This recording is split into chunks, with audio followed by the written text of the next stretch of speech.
Today we're flying from Colombo to Doha with Qatar Airways. Except we're not flying on a Qatar plane and the cabin crew are not employees of Qatar Airways. What's going on here? Due to a combination of factors including bad A350 paint, Qatar's rapid growth, and a Middle Eastern airline deciding that it's actually time to run a profitable operation, we're flying on an Oman Air A330 today. The plane and the crew are all Oman Air, whilst the food, amenities, and in-flight entertainment are all Qatar. Qatar is notorious for having one of the best business classes in the world, especially with its QSuites seat, but I didn't want to give myself the full Qatar experience up front. That one's coming soon. Let's go and see what a hybrid Qatar-Oman experience is like and try a seat that may indeed rival the all-glorious, all-powerful QSuite.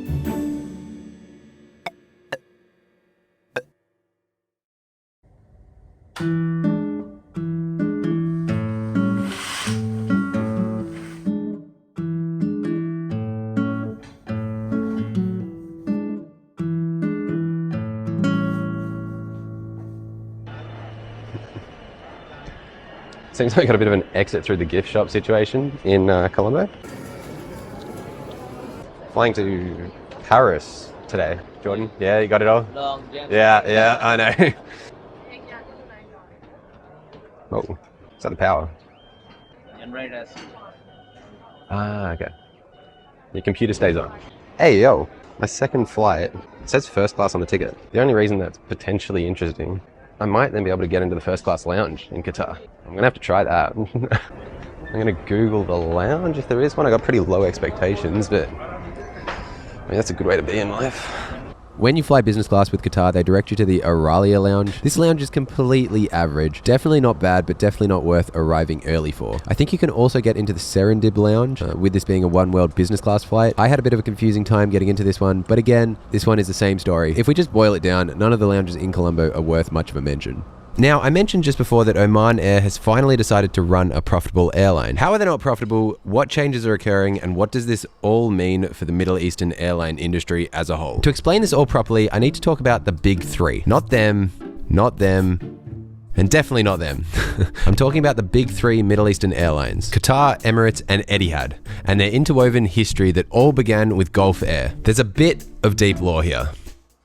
Gulf Air today is the national flag carrier of Bahrain, and honestly, they aren't doing too well. But if we roll back the clock to the 1970s, they were the Middle Eastern airline. I won't go too deep on the history here, as it's probably deserving of a whole video in and of itself, but the brief history is that it was started in the 1940s. In the 50s, BOAC became a major shareholder, and it grew into a pretty major carrier in the region. In 1973, the governments, or I guess the ruling families really, of Bahrain, Qatar, Abu Dhabi, and Oman purchased the carrier from BOAC. Each government held a 25% stake in the airline, and the airline operated as a flag carrier for these 4 states, and they became the airline of the region. This caused some issues. The Emirate state of Dubai did not have a stake in the airline. Dubai didn't have the massive oil reserves and revenues that the other states nearby had, and hence made the decision to do whatever it took to become a major trading center, so that they'd be able to thrive with or without oil. They invested massively in infrastructure and implemented an open seas, open skies, and open trade policy to develop the state. By the mid-1980s, these investments were starting to pay off. Foreign airlines from all around the world started to serve Dubai, and Gulf Air was not happy. They saw these flights to Dubai as just feeder flights for the other international carriers and decided to reduce the number of services to the city. The Dubai government took this personally and, in a defensive move, launched Emirates. Starting with just a 737 and an Airbus A300, the airline shook the whole region. In their first year of operation, Gulf Air saw a 56% drop in profits, and by year 2, they were unprofitable.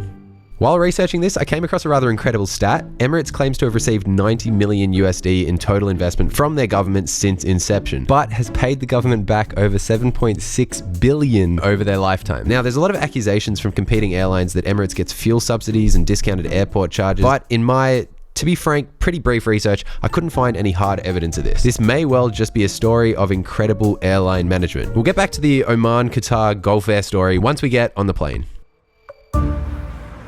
Right, let's get that all out of here. It's about boarding time, actually. It is an absolute process to leave a lounge here. They take your boarding pass, they question why you're leaving too early. Security again. Security at the gate is my worst nightmare.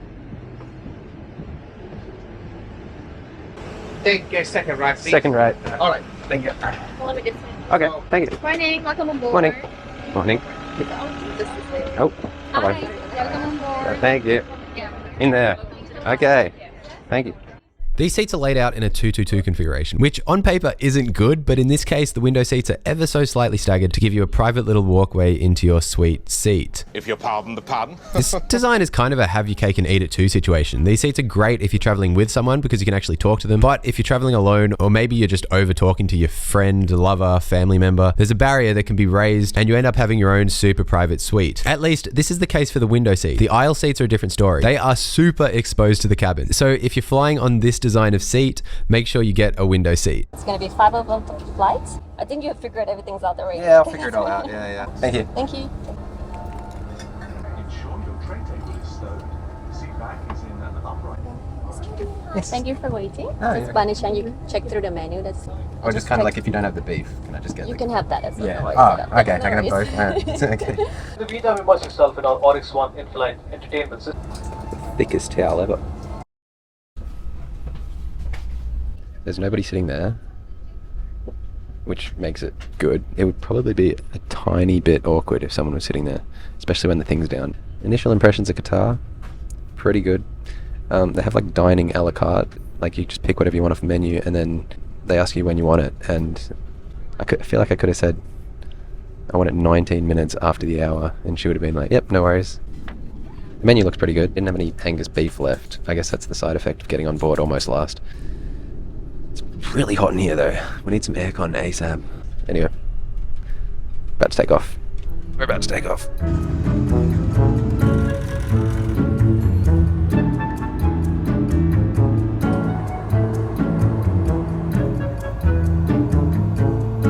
I gotta be honest, this blanket looks ridiculously nice. Look at that thing. It's like velvety, like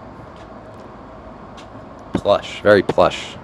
Anyway, back to the Oman Qatar Gulf Air story. Emirates' massive success obviously made all of the other Middle Eastern leaders take note. Maybe this Gulf Air 4-country split ownership strategy just wasn't the move. Qatar was the first to jump. They launched Qatar Airways in 1993 and fully withdrew from Gulf Air in 2002. To some degree, they've directly followed the Dubai playbook, growing a huge international airline and expanding Doha to be a major international hub. Something tells me the Qatari government plowed a lot more than 90 million USD into this project though. It is now a profitable carrier and seemingly has a pretty bright future. Abu Dhabi was the second to go. Etihad wasn't launched until 2003, but rapidly grew into a major international carrier. They also invested into a bunch of different airlines all around the world. But this strategy looks like it hasn't really worked, and since the pandemic, they've reduced the size of their fleet and reduced services. Their future is more unclear, and more generally, it's hard to see a world where the Middle East can support all of these major global carriers. And now Oman Air. They were the last to leave the Gulf Air partnership. They actually started Oman Air in the 90s, but it just operated as a small regional carrier up until 2007, when they withdrew from Gulf Air and started international long-haul services. It's hard to say if they ever truly wanted to follow in the footsteps of Emirates, or if this was more just a vanity project for the Omani government. They only ever operated as far west as London and as far east as Manila. As we can see, they fitted out their planes with beautiful cabins and offered pretty great service, but never had the brand or scale to charge proper premium prices. Say that 3 times quickly. The pandemic hit them hard financially, and they've since replaced management. They're on a course to become a smaller scale, more boutique airline. A part of the downsizing was this lease deal with Qatar Airlines for these A330s. In 2020, Qatar got in this big argument with Airbus over excessive paint wear on their A350s. Qatar grounded their whole fleet of A350s and they're seeking over $600 million in damages from Airbus. In order to fill this A350 sized hole that they had in their fleet, they leased these Oman airplanes plus a few ex-Cathay Pacific planes. Funnily enough, Oman Air announced in March of 2024 they're going to retire all of their A330s. This is half of their wide-body fleet. The lease planes are currently not affected, but I imagine once their contracts are out with Qatar, these planes will be off to find a new home. Maybe at Qatar. Who knows? So, Qatar is currently the hot, popular girl at prom, and Oman Air is the still hot, but not so popular, maybe homeschooled girl, guy. I'm losing myself on this analogy, but let's see what happens when they team up for this interesting flight to Doha. It's still quite hot in here. Can we turn the aircon up a little bit? Hello. Yeah, you're right.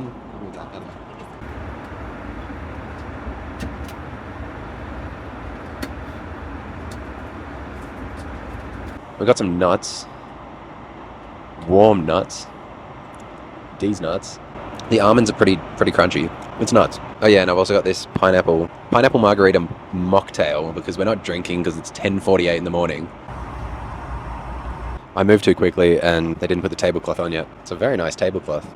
Oh, actually, I take it back. It's 75% cotton, 25% polyester. It's cheap. Just kidding, of course. It's a very nice tablecloth. Thank you. How ridiculous is that? How are you baking 3 breads in one?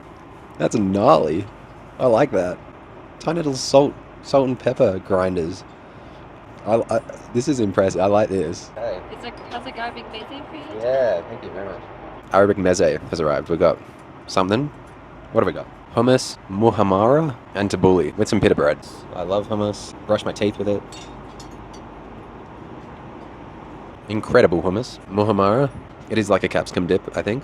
Tabbouleh's fine, but it reminds me a little bit too much of like a cheap kebab joint.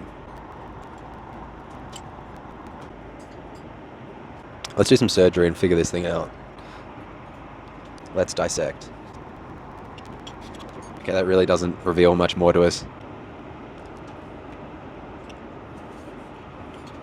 They all taste the same too. I just appreciate the absolute unhinged artistic flair behind this bread. It all tastes the same. There's no functional difference. It just looks kooky. So I've gotten 2 appetizers by accident, because I think I said earlier I ordered the beef and then they didn't have it, so I'm getting this other weird kofta thing. She was like, if we don't have the beef, what do you want? And I was like, can I just get the other appetizer as well, which was like this prawn kebab thing. She's like, oh, you can just have both of the appetizers and then a main as well. And when people just offer you lots of food, you have to say yes. At least that's the rule that I live by. So here we are. We've got some prawns. I think, is that on avocado? What is going on here? Everybody's heard of avocado toast. No one's heard of avocado prawn. Yep, that's avocado. I like both of them by themselves, but together, I'm not sure how this fusion's going to go. This is an episode of Flight Fusion, not Flight Formula. Is that? Yeah, that's cool. Yep. Yeah, you don't really notice the avocado, actually, because the prawn is so... It's like a prawn covered in a tandoori. Not tandoori, but it's... what is it? It is tandoori. Oh, your boy knows his food. I've literally had this before. I think my mate, Maz, you know Maz from the Premium Economy, the Japan Airlines video, where we both went Premium Economy. His dad cooks up the most incredible dinners. I've literally had, I think maybe tandoori prawns. I don't know. This just reminds me of his house. They're really nice. The avocado is definitely like a side character in this story, but... I mean, it's good that that's there. It's definitely not winning an Oscar for Best Supporting Actor. I'm like getting sleepy from eating so much. I don't know. What? So it's actually This is probably the ugliest of all the dishes so far. I'm not vibing that too much. The corn palak is quite nice. I'm done. I'm tapping out. I'm tapping out from savory food, not from dessert. Come on, let's be real. I'm not going crazy on the dessert though. I'm just getting the seasonal fruit. It's actually looking weak as, really. Look at that bit of orange. I think it's orange. It doesn't look very ripe. Did we ignore the seeds? Okay, this is the weakest part yet. Overall though, it's been pretty impressive food.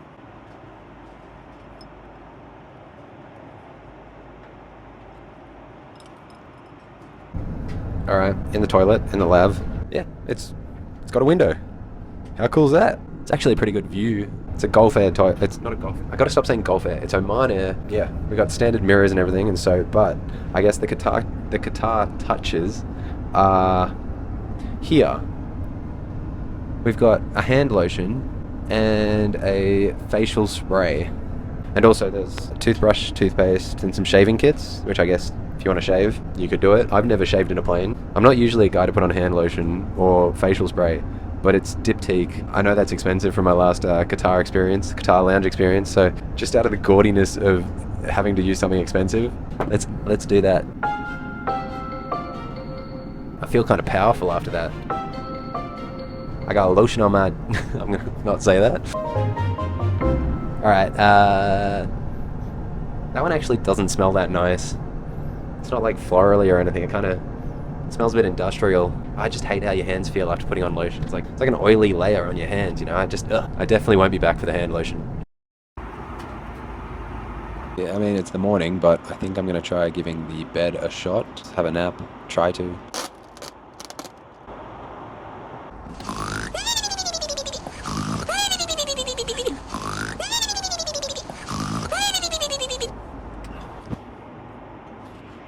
Good morning. I was napping for about an hour there. This is the best bed I've ever experienced in business class by like a country mile. Where do we even start? This blanket is incredible. I want to take it home. It's humongous. It's well and truly covering my toes right now. and I can put it over the top of my head. Blanket, amazing. I want one. Qatar Airways press people. If you want to hook your boy up, I'll send me a message. I'll send you my address, please. Now, the pillows. This is probably like the second best pillow I've ever seen in a plane. Singapore Airlines had the best pillow that I've ever seen, but this one's definitely up there. It's nice and large. Personally, I would have liked a bit more lift. And the other thing, that seat there is free. So I stole their pillow. 2 Qatar Airways pillows. It's better than 1 Singapore Airlines pillow. The only thing that's missing is probably a mattress pad. That's probably too nice for business class, to be honest. That's like a first class thing. So let's actually talk about the bed now. First up, no footwell, although a tiny little footwell really if you count that shelf. It's incredible. I can lay anywhere. I can go wide. I can go narrow. I can bend my knees like this. In terms of bed length, my feet are now touching the end of the bed. Do you see how much headroom there is? You could be seriously tall and sleep in this really comfortably. I love this. This is truly the best business class bed I've been in, ever. In just general lounging around sort of mode, the seat is also really, really comfortable.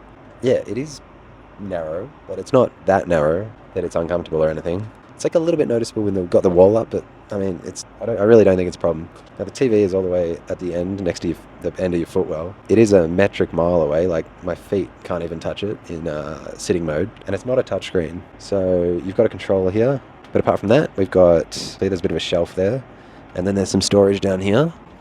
Underneath that, there's even some more storage. Some storage underneath the foot ottoman thing, and then this long, thin bit of storage down the side of the seat. For everything that I've got, like just a bunch of cameras, drink bottles, stuff like that, headphones, it all works pretty well for me because it's all pretty thin. But if you have anything significantly larger, there isn't really a place to put that. So like a laptop would be kind of hard to store nearby. Like I find storage to be a problem on some seats. Singapore Airlines business class seat was particularly bad. This one I'm able to find a spot for everything that I sort of need to put away. So I don't really have any complaints with the storage. Oh, thank you very much. Chocolate. Swiss chocolate. Anyway, all around, I'm pretty impressed with the seat. There's some lights, your standard sort of stuff. Headphone storage, hook down by the side of your seat. You got a headphone jack. It's one of those just single plugs, which I like. And then we've got 2 USB charging ports, and then just one of those standard AC power plugs. Let's talk about the USB plugs. I got my handy USB tester. What's the watts? Not amazing. I'll try the one above it. Okay, so that one's like 4.4, not great. I do appreciate that they've got 2 USB outlets, so you can charge multiple devices at once. If you get 10 watts out of them, that's like reasonable, and you know, I'd give that like a passing grade. I'll give them a thumbs up for 2 USBs, but too slow, do something about that. While we were talking about all that, she's brought me around some chocolate and another one of these Diptyque refreshing towels. They like Diptyque. Okay, so we're crossing into what I think is probably Saudi Arabia or Oman. I think it must be the Arabian Peninsula, right? It's kind of stunning. More importantly, let's talk about chocolate. Everyone knows the rules. They actually weren't very good. Kind of feels wrong to say because it seems very fancy, but I actually didn't like either of them that much. Can I check your channel later on? Yeah. Menu Flight. for Formula. So the in-flight entertainment, I was expecting it to be ridiculously good because it's Qatar. It's probably not quite blown my socks off like I thought it might. With firstly, the screen is all the way over there, so you can't touch it. It's not a touchscreen anyway. I have to control the entire thing through this remote. Everything just happens on this touchscreen, which kind of sucks. To be fair, this is Oman Air, but it's the Qatar Oryx system. I just generally found the Qatar system to be fine. I guess I was expecting it to be something incredible, but in reality, it's just like everyone else's. With the TV shows, they do that annoying thing where they only have a few episodes from each season. I absolutely hate that. It's becoming such a common theme that, look, I might just say when they actually do full box sets. But yeah, perfectly fine system. You won't get bored. I do have to give a quick honorable mention to... We've just got James Blunt everywhere. We've got like every James Blunt album. He was like, his face was showing up on my little controller when I got on the plane. I don't know who's paying who.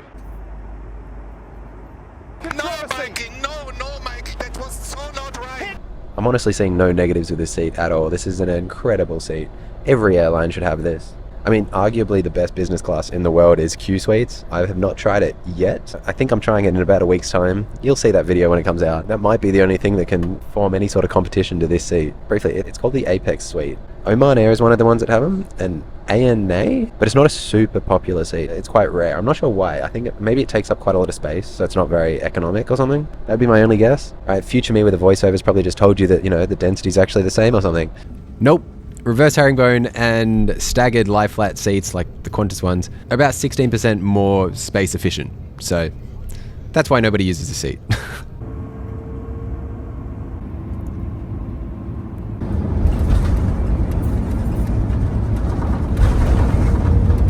That was the Oman Qatar experience. Overall, I was pretty impressed. The crew were great, the seat is incredible, and the food has promise. I've since taken a few more Qatar flights, so subscribe for those videos coming soon. Money, let's talk about it. I booked this as part of a return trip to Europe via Colombo. This was just one leg, so it's gonna be a bit hard to break out the total booking cost. This whole thing cost me 1,464 USD. This leg represents about a quarter of that total booking. This flight basically cost me 366 USD. I reckon that was pretty good value. Check out flightformula.com. I've got some blog posts there and also some tools for collecting and using reward points. I'll see you all in the next video. Godspeed, gang.